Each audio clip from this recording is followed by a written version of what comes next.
perdón,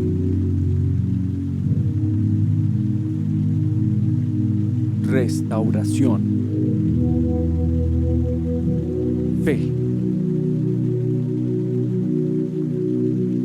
Los arroyos de Dios, Jesús le da sentido a tu vida. Muy buenos días, el Señor te bendiga en esta mañana. Nos encanta saludarte y saber que estás conectado hoy con nosotros. Seguiremos con un maravilloso tema llamado la gracia, el ADN de Dios. Y es que la gracia es un tema central. Sí, es un tema crucial, no es un tema de menor importancia, no. En las Escrituras, la palabra gracia aparece en la despedida y en el saludo de algunas cartas del apóstol Pablo. Por ejemplo, dice así: la gracia del Señor Jesucristo esté con vosotros. ¿Lo ve usted? La palabra gracia está incluida en cada una de ellas, en cada uno de los saludos o también la despedida del apóstol Pablo. Y es más, si el día de hoy trajéramos al apóstol Juan, el apóstol del amor, y le preguntáramos: apóstol Juan, ¿qué opina usted de la gracia? ¿Qué nos diría? ¿Qué cree usted que nos diría el apóstol Juan? Bueno, el apóstol Juan nos diría algo así. Ve conmigo a Juan capítulo 1, versículo 16, y él dice así: de su gracia, todos hemos recibido una bendición inmerecida una tras otra. En otras palabras, hemos recibido favor inmerecido de Dios una tras otra vez. Eso es que gracia. Pero no solo eso, el apóstol Juan nos seguiría diciendo lo siguiente. En el versículo 17 de la versión Reina Valera dice así: pues la ley por medio de Moisés fue dada, pero la gracia y la verdad vinieron por medio de Jesucristo. ¿Eso qué quiere decir? Bueno, quiere decir lo siguiente. El apóstol Juan ciertamente nos diría esto. Nos diría: miren, cuando intenté de practicar 100% la ley de Moisés, no me fue muy bien, porque yo sé que la ley de Moisés es buena. No mentirás, no codiciarás, no darás falso testimonio, no adulterarás. Pero el problema fue que había algo en mis miembros que se rebelaban ante la ley de Dios. No podía mantenerme santo, no podía mantenerme justo hasta que conocí la gracia y la verdad que vinieron por medio de Jesucristo. Y es que, quiero que entienda esto, la gracia es una persona, sí, una persona llamada Dios, una persona llamada Jesucristo. La gracia se debe de definir desde ese punto de vista. La gracia es la esencia de quién es Dios y la base de cómo Él actúa para nosotros, por medio de nosotros y en nosotros. Eso es gracia. Su gracia también es la fuerza que genera o que se genera detrás de lo que nos convertiremos como creyentes. Hemos dicho acerca del ADN de manera natural, que el ADN se transmite en la concepción, claro, a través de algo llamado genotipo. Y el genotipo luego se manifiesta en algo que lo llamamos como el fenotipo. Así que usted también puede crecer en la gracia de Dios. Usted también puede manifestar la naturaleza del Creador. Sí, claro, si aprende a conocer más a Dios, si se conecta más con el Creador, entonces usted va a crecer más en gracia. Y eso hará que usted manifieste su naturaleza. Por favor, viva conforme a su ADN, al ADN espiritual. Miren, todos hemos visto vidas de cristianos que son realmente estériles espiritualmente. Pero no sea usted uno de ellos. Empiece a expresar el amor de Dios. Empiece a expresar el gozo de Dios. Empiece a expresar la fe de Dios. Eso es que gracia. Y es que es por su gracia que usted y yo no solo somos salvos, sino también es por su gracia, su poder, porque la gracia también se traduce como el poder de Dios, que nos da la facultad para poder vivir en santidad, en justicia y en amor. Si no fuera por su gracia, ninguno de nosotros podría practicar la santidad. No se puede. Miren. Mira a Jesús. Jesús estuvo lleno de gracia. La gracia de Dios estuvo con él, sí.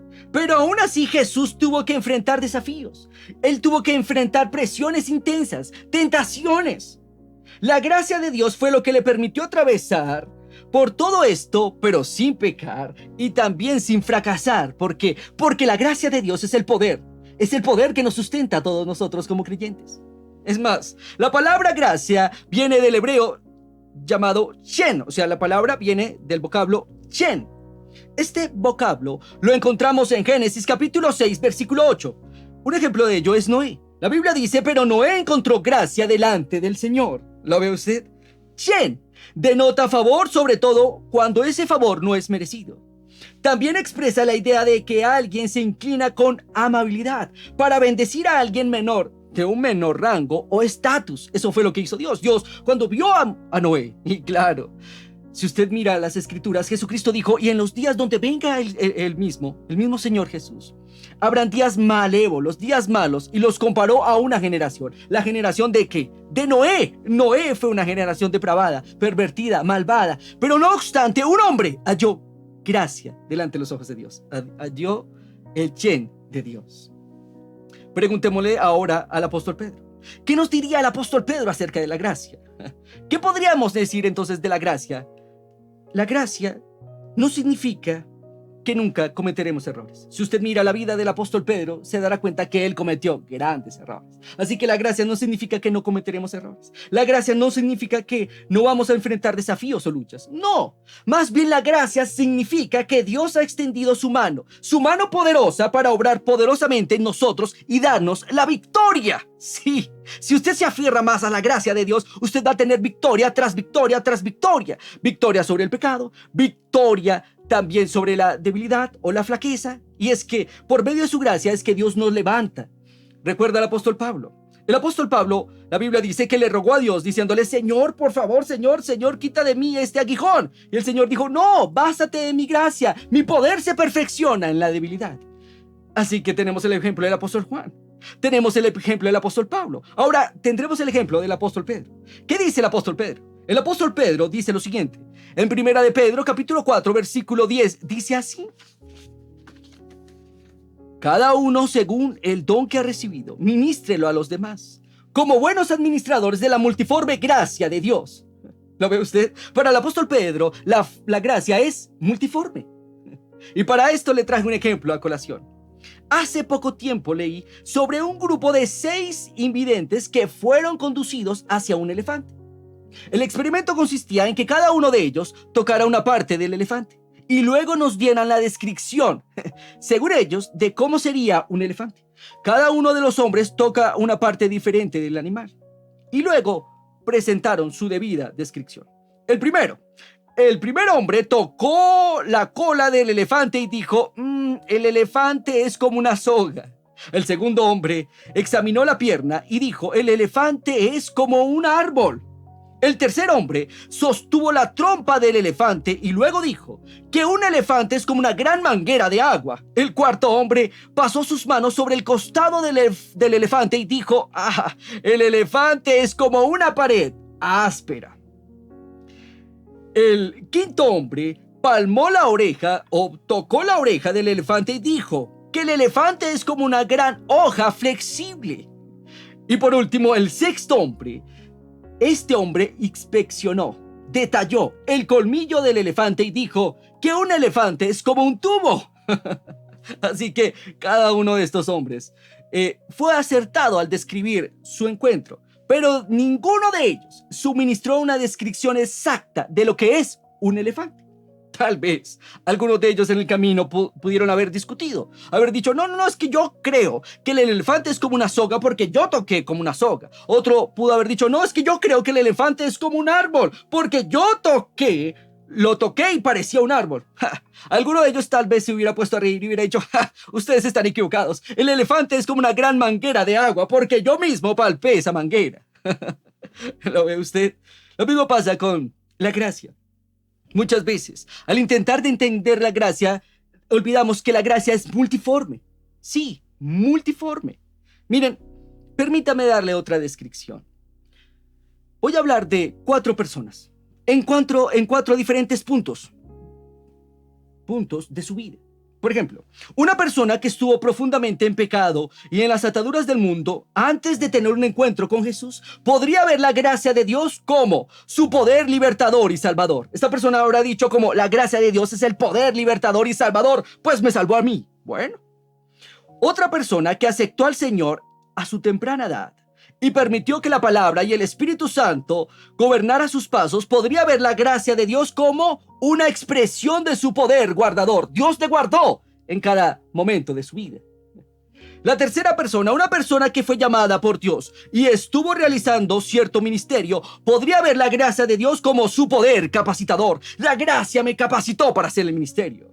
La cuarta persona, esta persona cuyo corazón fue tocado por la tristeza, por la amargura, puede ver ahora la gracia de Dios como una expresión de su poder sustentador. No sé si a alguien le ha pasado eso, que ha estado en un momento de desconsuelo, en un momento de gran adversidad, pero Dios ha venido a su encuentro. Es allí cuando usted ve la gracia de Dios como una expresión de su poder que sustentador y consolador. ¿Lo ve usted? Lo mismo pasa también con estas personas y el elefante. Al igual que los ciegos y el elefante, lo que cada persona puede pensar que es la gracia en su plenitud es realmente solo una expresión de ella. Así que, cuando usted ha experimentado la gracia, su deber es transmitirla a otros. Pero no obstante, a pesar de que usted haya experimentado la gracia como poder libertador y salvador, o como expresión de su poder para guardarlo, eso en conclusión no es todo el consejo de la gracia, ¿no? Porque la gracia va mucho más allá. La gracia también es el amor de Dios. La gracia también es el favor de Dios. La gracia también es el perdón de Dios. Y mire, permítame decirle lo siguiente. Supongamos que cada herida que a usted le hayan hecho se convierta en un cabello. Supongamos eso. A ver, me explico. Si alguien te hiere o te ofende o te agrede de alguna manera, esta agresión, imagínese que se convierta en un cabello. ¡Oh, wow! Bueno, para mí eso sería fascinante. Yo lo saludaría a usted con tremenda melena y le diría, muy buenos días, hermano y hermana. Pero, seamos honestos, todos nos pareceríamos más bien si cada una herida o ofensa se convirtiera en cabello en nosotros, nos pareceríamos más bien a osos grises, todos llenos de pelo. Así que quiero decirle una gran verdad en este día. Tan cierto como el sol sale del oriente y se oculta en el occidente, así de cierto es que los seres humanos producimos dolor. Los seres humanos producimos dolor constantemente. En ocasiones ofendemos a las personas de manera deliberada. Sí, como que ahí viene una ofensa. O algunas veces una persona puede recibir la ofensa de una forma inesperada. Puede recibir la agresión de una manera inesperada. No la está esperando, pero le vino la agresión. ¿Qué se supone que debe hacer esa persona? Miren, voy a darle un ejemplo de una mujer que pasó por esto. Esta mujer se llamó Victoria Rubolo. Ella sí que puede hablar del dolor inesperado. En una noche de noviembre del 2004, esta querida dama de Nueva York de 44 años conducía su vehículo de vuelta a casa. Cuenta la historia que ella acababa de salir de un recital de su sobrina. El recital al parecer estuvo bueno, se extendió un poquito y ella dijo, bueno, este recital estuvo muy bien. Y mientras que conducía su vehículo hasta donde vivía, que pues vivía así en Long Island, mientras que conducía, ella no vio venir lo siguiente. La mujer no recuerda haber visto el Nissan plateado aproximándose por el oriente. No recuerda nada del joven de 18 años asomado a la ventanilla y sosteniendo un pavo congelado. No, ella no recuerda esto. Este joven lanzó ese pavo contra el parabrisas de esta mujer llamada Victoria. ¿Qué fue lo que ocasionó esto? Bueno, el ave de 10 kilos atravesó el vidrio, dobló el volante hacia adentro, se estrelló contra el rostro de Victoria como un plato de comida se estrella sobre el concreto o el pavimento. Esta violenta travesura dejó a Victoria luchando por su vida en la unidad de cuidados intensivos. Afortunadamente para la dama, ella sobrevivió a este impacto. Pero sobrevivió solo después de que los médicos le inmovilizaran la mandíbula, le fijaran un ojo con un tejido sintético y le atornillaran placas de titanio en el cráneo. Pregunta: ¿usted cree que esta mujer se puede mirar al espejo sin un recordatorio de su dolor? Cada vez que esta dama se miraba al espejo, recordaría lo que le pasó aquella noche de noviembre. ¡Qué horror! Sí. ¿Quién no desearía, o por un momento, o por un instante, represalia para estos jóvenes y más para este joven de 18 años que lanzó ese pavo hacia la mujer? Yo creo que muchos de nosotros desearíamos eso, sí. Y es que todos podemos relacionarnos de alguna manera con la historia de Victoria. De alguna manera también podemos relacionarnos con la reacción de algunos soldados de los Estados Unidos en Afganistán. Permítame, le cuento la historia.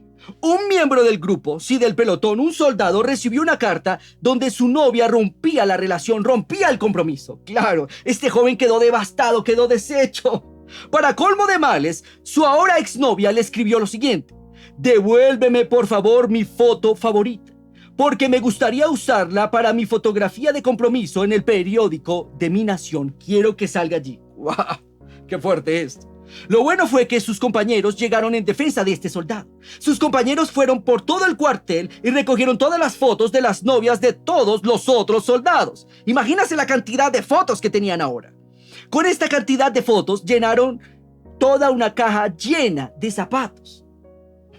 Así que el despechado soldado envió las fotos por correo a su novia o a su exnovia con esta siguiente nota. La nota decía lo siguiente: por favor, encuentra tu foto y devuélveme las demás, porque por mucho que lo intento, no logro recordar cuál eres tú. ¿Lo ve usted? Definitivamente la represalia ciertamente es algo atractivo. Y más en este caso, el soldado. Pero quiero que usted vaya conmigo en este día a una historia fascinante. Una historia sin precedentes. Una historia que es registrada por el mismo apóstol, el primer apóstol, el apóstol del amor, el apóstol que llamamos a colación el día de hoy. Apóstol Juan. En Juan capítulo 13 nos dice lo siguiente. Juan capítulo 13 registra los acontecimientos de la última cena, sí, la última noche antes de que Jesucristo fuera ejecutado en una cruz. Él y sus seguidores se habían reunido en un aposento. La Biblia dice como el aposento alto, para tener la última cena llamada la Pascua. Así que Juan comienza su narración con estas palabras. Juan capítulo 13, versículo 3 nos dice así: Jesús sabía que el Padre le había dado autoridad sobre todas las cosas. Esto me encanta, porque inmediatamente nos mete en el contexto. El apóstol Juan dijo: Jesucristo sabía todo esto. Él sabía que tenía autoridad sobre todas las cosas y que había venido de Dios y que a Dios regresaría. O sea, él sabía. Sí, Jesucristo sabía quién es y por qué estaba aquí en la tierra. ¿Quién es Jesús? Pues el Hijo de Dios. ¿Y para qué estaba aquí en la tierra? Bueno, pues para servir y hacer la voluntad de Dios Padre. Él lo tenía completamente claro. No obstante, después de esta semejante declaración del apóstol Juan, él sigue diciendo lo siguiente. En el versículo 4 dice así: así que se levantó de la mesa el Señor Jesucristo, se quitó el manto y se ató una toalla a la cintura. Aquí nos está presentando un contraste también de la historia. Luego echó agua en un recipiente y comenzó a lavarle los pies a sus discípulos y a secárselos con una toalla que llevaba en la cintura. Uno dice, ¿qué? ¿Que Jesucristo hizo qué? Jesús, que es el presidente, Jesús, que es el director técnico, Jesús, que es el rey del universo, Jesús, que es el soberano de los mares y de la tierra, ¿hizo qué? Sí, empezó a lavar los pies de los discípulos. Y ahora, permítame recordarle algo, o seguramente piensen esto. Los pies no son nada atractivos. Sí, no. A los pies no se les reconoce por su olor agradable. Ciertamente, cuando uno dice los pies de alguien, uno lo piensa muchas veces, y más si va a lavarle los pies a alguien. A ver, un hombre de negocios promedio no mantiene sobre su escritorio una foto enmarcada de los dedos de los pies de su amada esposa. Eso no pasa. Ni siquiera los abuelos cargan fotos del tobillo hacia abajo de los nietos. Ellos dicen, ay, mira los pies de mis nietos. No, tampoco pasa. Porque las personas lo que queremos es ver que el rostro, pero no los pies. Los pies tienen talones, tienen uñas en los dedos, tienen juanetes, algunos tienen hongos, otros tienen costras y otros tienen callosidades. Los pies tienen 5 dedos, algunas veces cada uno más feito que el otro. Otros pies, algunos dedos son gorditos y otros son más flaquitos. Así que, perdón si de pronto alguien que me escucha o me ve es un podólogo. Pero yo casi no encuentro algún atractivo de los pies. Seamos más bien honestos. Si uno no cuida los pies, ellos tendrán a oler terriblemente. Tendrán a tener un olor desagradable, un olor hediondo.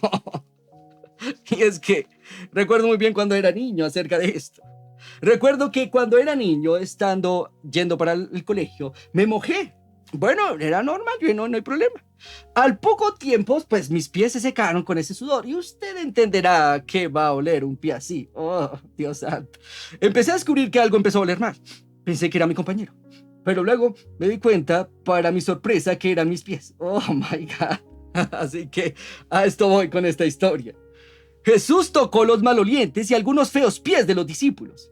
Jesús en su humanidad sabía que venía de parte de Dios, nos dice el apóstol Juan. Sabía que estaba yendo al Señor. El Señor Jesucristo sabía que podía levantar solo una ceja o engruesar su voz. E inmediatamente los ángeles, todos los ángeles del universo se pondrían alerta. Sabrían que algo iba a decir el Señor. Así que los ángeles estarían atentos. Solo con el Señor levantar una ceja así.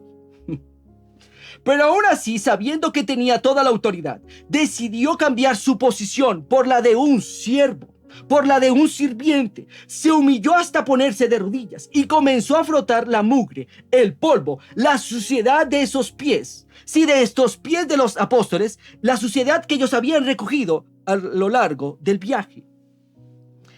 Y es que, si usted no lo sabe, esa tarea era la tarea de un esclavo, de un sirviente. Miren, quiero que me pongas mucha atención en esto. En esa época, cuando el amo llegaba de un día de caminar o de un día de trabajo, cuando el amo llegaba de caminar por las calles empedradas, polvorientas y algunas veces hasta llenas de popó de animales, ese amo esperaba que le lavaran los pies.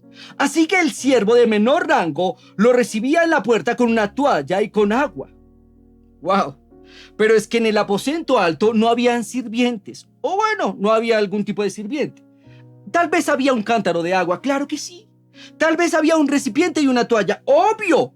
O si no, el Señor no hubiera podido tomarlas. Pero es que nadie en ese momento tomó la iniciativa. Cada discípulo esperaba que alguien más estirara la mano, cogiera el agua, tomara el recipiente, lo llenara. No solo eso, también se pusiera la toalla.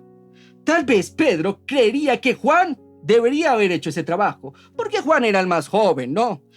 De pronto Juan esperaba que Andrés hiciera ese trabajo, ya que Andrés, pues, tenía fama de ser el más noble. Cada apóstol suponía que alguien más lavara los pies de los demás. Y alguien más definitivamente lo hizo. ¿Quién fue? Jesucristo. Al momento de lavar los pies, Jesús, mi querido y mi querida hermana, no excluyó a nadie. Y es que, bueno, si lo viéramos de una manera contextual o de una manera objetiva, Jesús bien hubiera podido saltarse a un hombre llamado Felipe. Felipe, ¿sí? Ya que cuando Jesús le pidió a sus discípulos que alimentaran a una multitud de 5,000 hambrientos, Felipe fue aquella persona que dijo, ¿qué? ¿Cómo? ¿Pero cómo vamos a alimentar todas estas personas? Duraríamos un año de trabajo para alimentar a toda esta gente. ¡Eso es imposible! Así que nadie culparía a Jesús si Jesús dijera como, a ti no, Felipe, ya que tú eres una persona que duda mucho, eres todo un incrédulo. Pero ¿qué hace Jesús con alguien que le cuestiona las órdenes? ¿Qué hace el Señor Jesucristo con alguien que duda? Bueno, el Señor le lava los pies al que duda. ¿Ha estado usted transitando en esta vida de la fe? Algunas veces seguramente se sentirá identificado con Felipe. Algunas veces usted tal vez tendrá dudas. Usted va a decir como, Señor, pero eso está muy difícil. Oh, esto parece imposible. ¿Seguro? ¿En serio, Señor? Esto es imposible. ¿Qué hace Jesús con aquellas personas que dudan? ¿Qué se supone que haría usted con una persona que duda? Bueno, hacer exactamente lo mismo que hizo Jesús. Lavarle los pies. Pero no solo eso, prosigamos. Está también allí en la mesa Santiago y Juan. Bueno, ni se diga algo de ellos. Ellos presionaron al maestro para obtener posiciones en el reino de los cielos, ¿sí? Sí. La Biblia dice que mientras que ellos estaban caminando, le dijeron a la mamá, mamita, por favor, dile al maestro, que ruega por nosotros, para que nosotros nos podamos sentar uno a la derecha y otro a la izquierda. Y la mamita de estos dos bebés, fue y se arrodilló ante Jesús y le dijo, Señor. Y el Señor dijo, ¿qué quieres? Ella le dijo, Señor, que mi hijo, Juan, se siente de pronto a la derecha y mi otro hijo, Santiago, se siente a tu izquierda.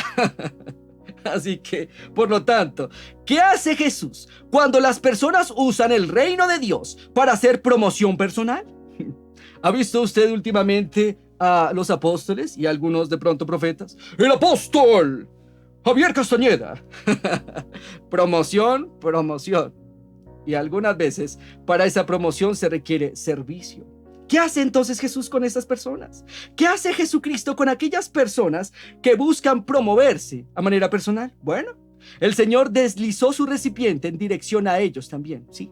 Jesús también lavó los pies de ellos. Pero no solo eso, no dejemos a un lado a Pedro. Pedro dejó de confiar en Cristo en medio de la tormenta.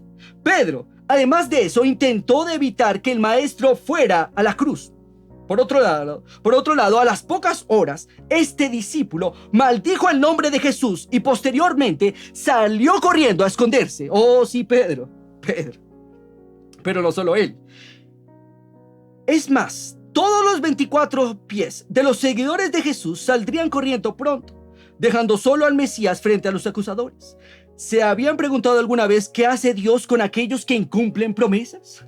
El apóstol Pedro junto con los otros apóstoles dijeron: Señor, jamás te vamos a dejar, nunca te abandonaremos. Sí, nunca, Señor, dijeron así.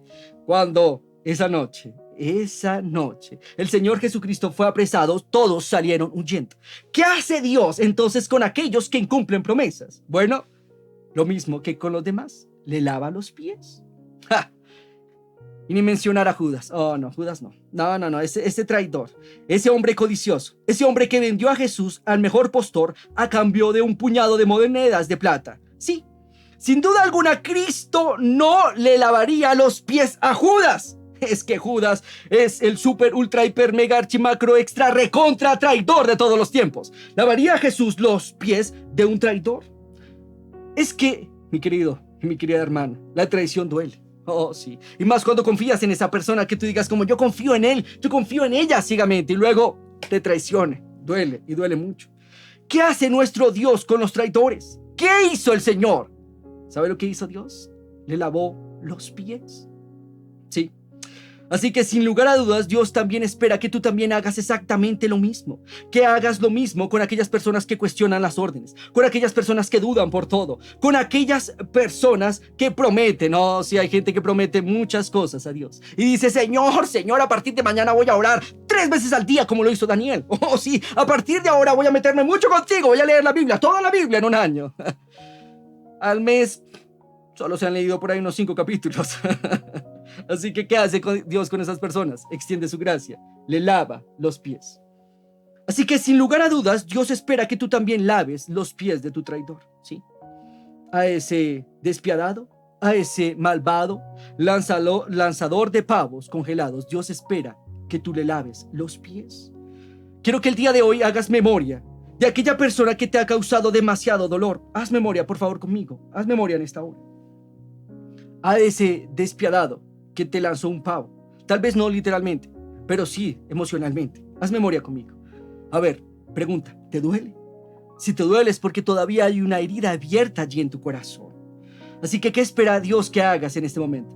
Que le perdones y que le dejes ir. Sí, es duro. Porque la mayoría de personas no quieren hacerlo. La mayoría de personas prefieren usar la foto del villano como un blanco para lanzarle dardos. La mayoría de personas prefieren construir una prisión de odio, utilizando cada herida como ladrillo. La mayoría de personas prefieren colgar pantallas gigantes de video en cada uno de las 4 paredes de su celda, para que las imágenes grabadas de la agresión se transmitan una y otra vez, las 24 horas del día durante los 7 días de la semana. Algunas personas prefieren esto. Pero déjeme decirle lo siguiente. Vengarse, mi querido y mi querida hermana, nunca será la solución. Vengarse no te pintará otra vez el cielo de azul. Vengarse nunca restaurará la primavera de tu vida. No, al contrario. La venganza te dejará más amargado, encorvado y enojado, como nunca antes lo tenías. Así que aceptar la gracia es también aceptar el juramento de obsequiarle. Aceptar el perdón de Dios es también aceptar el juramento de obsequiarlo a otros. A ver, déjame decirte algo. Si la gracia ha obrado en tu favor, entonces tú no eres como las demás personas. Si Dios te ha tocado de alguna manera, entonces tú tienes el ADN de Dios en ti. Así que, por favor, haz este ejercicio conmigo el día de hoy. Sí, haz esto. Mira tus pies. Mira tus pies. Porque seguramente si has sido tocado por la gracia de Dios, tus pies están mojados y seguramente están empapados de gracia. Tus dedos y toda la planta de tu pie ha sentido la frescura de la gracia de Dios. Y quiero terminar con esto. Victoria Rublo actuó conforme a la gracia, actuó conforme a sus pies mojados. 9 meses después de su desastrosa noche de noviembre, enfrentó a su agresor en la corte, teniendo todavía la cara atornillada con titanio. Enfrentó al causante de su dolor y su desgracia. El joven llamado Ryan Cushing ya no era ese joven engreído, lanzapavos congelados, no. Este joven estaba temblando, llorando y disculpándose ese día. Para la ciudad de Nueva York, el despiadado social tenía que ser ajusticiado. Este joven simbolizaría a una generación de muchos descontrolados. Los ciudadanos llenaron todo el recinto para ver al rey Cushing obtener su merecido. La sentencia, según los expertos, sería más de 25 años de prisión. Pero el juez lo sentenció solo a 6 meses, óyeme bien, 6 meses de prisión, 5 años de libertad condicional, algo de consejería y un poco de servicio público. La sala estalló en furia, todo el mundo objetó, todos menos Victoria Rúbulo, ya que la sentencia, mi querido y mi querida hermana, fue idea de ella. Ella convenció al juez de no aplicar todo el rigor de la ley. Le dijo al juez que solo quería que este joven estuviera solo 6 meses en prisión. El muchacho se acercó y Victoria lo abrazó. A la vista del juez y del auditorio, ella lo agarró firmemente y le acarició su cabello. Mientras el joven sollozaba, Victoria habló y le dijo: te perdono, quiero que tu vida sea lo mejor que puede ser. La mujer permitió que la gracia moldeara su reacción. El Señor, dijo ella, me dio una segunda oportunidad de vida y el día de hoy la estoy transmitiendo. Y concluyó esta dama con lo siguiente: si no me hubiera despojado de esa ira, esta necesidad de venganza me habría consumido. Perdonar a este joven me ayuda a seguir adelante. Y es que la gracia no es ciega. La gracia ve perfectamente la herida. Dios entiende tu herida. Dios entiende lo que te han hecho. Pero no obstante, la gracia elige ver aún más el perdón de Dios. La gracia es un obsequio para todos, pero le costó la vida a Jesucristo. La gracia nunca va a significar que Dios le quita la importancia al pecado. La gracia significa que Dios le atribuyó el pecado y el castigo por el pecado a su único hijo, para que jamás tuviéramos que incurrir o experimentar su ira. ¿Eso es qué? Eso es gracia de Dios. Ahora, ¿creería usted que ese joven, Ryan Cushing, volvería a hacer exactamente lo mismo? ¿Saldría después de esa sentencia a lanzar pavos por doquier? Pues obvio no. Claro que no, porque cuando una persona ha experimentado la gracia de Dios, esa persona jamás volverá a ser el mismo de antes. ¿Ha experimentado usted la gracia del Señor? Dios le ha perdonado, Dios le ha justificado, Dios le ha liberado, Dios le ha guardado, Dios le ha sustentado, Dios le ha consolado. Pues Dios mismo espera que usted vaya y haga exactamente lo mismo. Ahora, si alguien tal vez que me escucha o me ve recuerda que alguien le hizo daño, entonces recuerda las palabras de Jesús. Si todavía usted tiene presente en su memoria que alguien le causó dolor o que alguien lo traicionó, recuerda las palabras del Señor en esta hora. En Juan capítulo 13, versículo 12 al 15 dice lo siguiente: después de lavarle los pies, se puso otra vez el manto y se sentó y preguntó: ¿entienden lo que acabo de hacer? Ustedes me llaman maestro y señor, y tienen razón porque lo soy. Y dado que soy su señor y maestro, les he lavado los pies. Ustedes también deben de lavarle los pies a otros. Les di mi ejemplo para que lo sigan. Hagan lo mismo que yo he hecho con ustedes. Si has aceptado la gracia de Dios, entonces Jesús te ha lavado las partes más mugrientas de tu vida. Él no te ha pasado por alto. No. Él no ha dicho como, bueno, me tengo que llevar esta cubeta de gracia para alguien más digno. No, tampoco. Así que el día de hoy, hazte un favor. Hazte un único favor. Mira a tus pies. Y si has experimentado la gracia de Dios, sabrás que tus pies están mojados, están empapados de la misericordia del Creador. Quiero que ores conmigo en este día. Quiero que perdones también. Y quiero que hoy extiendas la gracia a otras personas. Dios te ha ayudado, ayuda a alguien más. Dios te ha consolado, ve y consuelas a alguien más. Dios te ha perdonado, ve y perdonas a alguien más, como lo hizo esta mujer, Victoria Rúbulo. Haz exactamente lo mismo Ve y transmite gracia a otros. Ve y lavas los pies de los demás. Vamos a orar el día de hoy. Amado Señor Jesucristo, yo te doy muchísimas gracias, mi buen Dios todopoderoso, por este sermón, por este mensaje. Gracias por tocarnos en este día. Gracias, Señor Jesucristo, por tu gracia. El día de hoy, mi buen Señor, conforme a la gracia que nos has dado, perdonamos. Eso, decide perdonar, decide liberar más. Ya no tener más en la prisión a esta persona. Ya no tener más esta amargura. En el nombre de Jesús, perdona. Hoy perdona. Alguien que me está viendo, me está escuchando, el Señor, mi Dios, me dice que te diga ciertamente de la gracia que recibiste, da de esa misma gracia. En el nombre de Jesús, decide perdonar. Decide perdonar a alguien más. Decide perdonar a tu vecino. Decide perdonar a tu cónyuge. O decide perdonar a ese esposo o esa esposa que te abandonó. Decide perdonarlos ya en el nombre de Jesús. Libéralos por completo. La gracia de Dios te ha liberado para que tú también vayas y liberes a alguien más. Perdona hoy en el nombre de Jesús. No tengas más rencor hacia nadie. Amado Señor Jesucristo, yo también oro y oramos el día de hoy por sanidades. En el nombre de Jesús, por favor, pon tu mano en el nombre de Jesús donde te duela. Después de perdonar, la Biblia ciertamente nos dice que podemos orar por sanidad. Así que, ¿qué te parece si hoy creemos no solo para el perdón, sino también por nuestra sanidad? Así que pon tu mano donde te duele. En el nombre de Jesús, Espíritu Santo, yo te doy muchísimas gracias, mi buen Dios. Te pido que seas tocando a mis hermanos y hermanas o a aquella persona que me ve o me escucha en este momento. Te pido también que seas sanando de todo tipo de enfermedad, de todo tipo de gripe, de todo tipo de inflamación, de hinchazón, de dolor. En el nombre de Jesús se va fuera todo dolor en las articulaciones, fuera en el nombre de Jesús. Toda hinchazón en las rodillas de una mujer, fuera esto en el nombre del Señor Jesucristo. Todo tipo de hinchazón, inflamación, fuera. Todo tipo de alergias y virus, fuera en el nombre de Jesús. Pues por tus llagas hemos sido completamente curadas. Amado Espíritu Santo, en el nombre de Jesús te pido que seas obrando fervientemente. Gracias, Dios, en el nombre de Jesús te lo pedimos hoy. Gracias, Señor. Amén y amén. Bueno, mi querido y mi querida hermana, si usted hizo esta oración con nosotros, Dios ciertamente le ha perdonado. Pero no obstante, no sé si hay alguien que me ve o me escucha por primera vez. Así que nos gustaría que usted recibiera la gracia de Dios, el favor de Dios. ¿Y cómo lo haces? Por medio de una sencilla oración. Una oración donde tú asumes y donde tú aceptas que Jesús es la propiciación para tus fracasos. Y que a través de Jesús tú vas a llevar o vas a salir en victoria. Así que vamos a orar. Di conmigo lo siguiente: Señor Jesucristo.